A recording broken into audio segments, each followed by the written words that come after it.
I, William Samoei Ruto, do swear that I will do justice to all without fear, favor, affection or ill will. So help me God.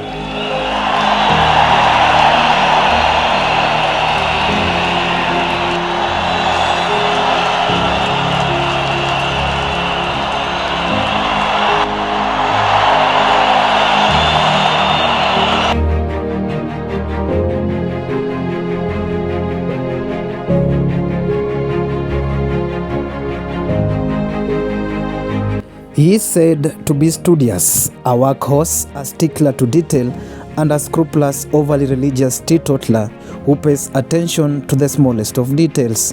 His astronomical and meteoric rise in the political scene is a stuff of legend, but just how did a chicken seller from Sugoi ascend to the country's most powerful seat? This is the Whispers edition on the country's next president.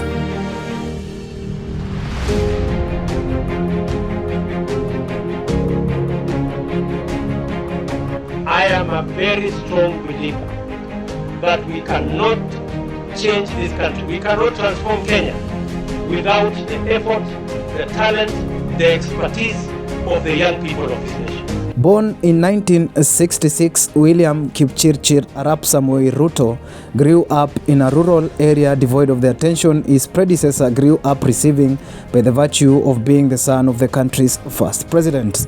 His schooling too was moderate, devoid of expensive elite private schools. The University of Nairobi was where his fortune would change for the best.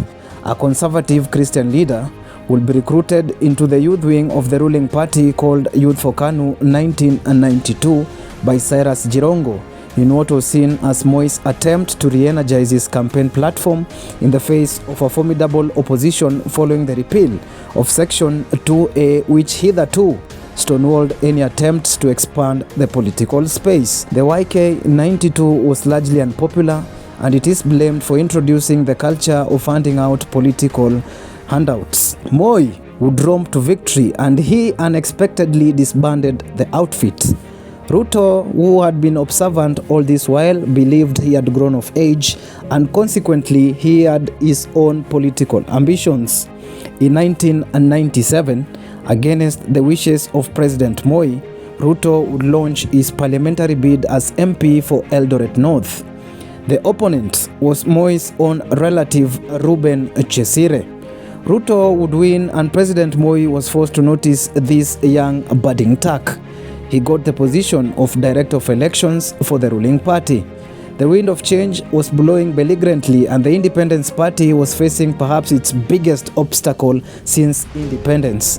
The National Rainbow Coalition NAC, led by erstwhile KANU member Emilio Stanley Mwai Kibaki. True to it, NAC won, and KANU for the first time since independence became the official opposition party. I accept the choice of the people, and in particular, now concede that Mr. Mwai Kibaki will be the third president of the Republic of Kenya. In 2005, Kenyans went to a referendum to decide on the Wako draft, a name given to the proposed constitution. By this time, part of Kibaki's coalition led by Raila had bitterly fallen out, citing betrayal of the Memorandum of Understanding, which had been signed before the formation of the NAC coalition. Ruto teamed up with these rebels to form Orange Democratic Movement, which would metamorphose into a political party. ODM won the referendum. Na sisi tuko tayari kama wanachunga kwenda nao mpaka kule katika debe.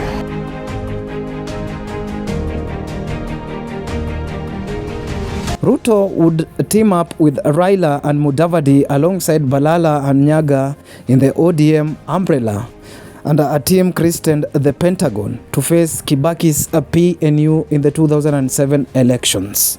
The results of the 2007 elections were largely disputed and the country descended into a state of mayhem, but a middle ground which was chaperoned by the late UN Secretary General Kofi Annan was founded, with Kibaki as the president and Raila as the prime minister. Ruto would get a cabinet docket as Minister for Agriculture. A maize scandal would rock his ministry and he was consequently transferred to the Ministry of Higher Education. By this time, a rift between him and Raila was visible to all and sundry. I want to respectfully ask the Prime Minister, which part of the Price Water report says the Minister for Agriculture or William Ruto is culpable in any way? At one point, Raila suspended him only to be countermanded by President Kibaki. I am hereby suspending with immediate effect the following ministers for a period of 3 months. 1. Honorable William Ruto, Minister for Agriculture. As the rest of the government supported the proposed constitution of 2010, Ruto vehemently opposed it, citing issues such as abortion and the recognition of the Kadhi's court. He would spearhead the no camp, but he would lose to the yes camp. The final nail on the coffin of his relationship with the Prime Minister came with the then ICC prosecutor Luis Moreno Campo, when he mentioned Ruto alongside 5 others as being masterminds of the post-election violence. William Ruto and Henry Kosgi, leaders of the Orange Democratic Party movement, began preparing a criminal plan to attack those identified as supporters of the Party of National Unity, in particular in the area of Rift Valley. Ruto accused Raila of betraying him in the hope that he would give the latter an advantage in the coming 2012 elections. I think, for my party, the ODM party, to pretend, that we were not together, that we didn't have an ODM strategy, that we all believed in, that we all worked for. And that strategy did not have, at any point, in any form, a strategy on fighting people or on violence. And for them to keep quiet and pretend, let everybody carry their own cross, let these people go and exonerate themselves. I mean, really, this was a party that we all subscribed to.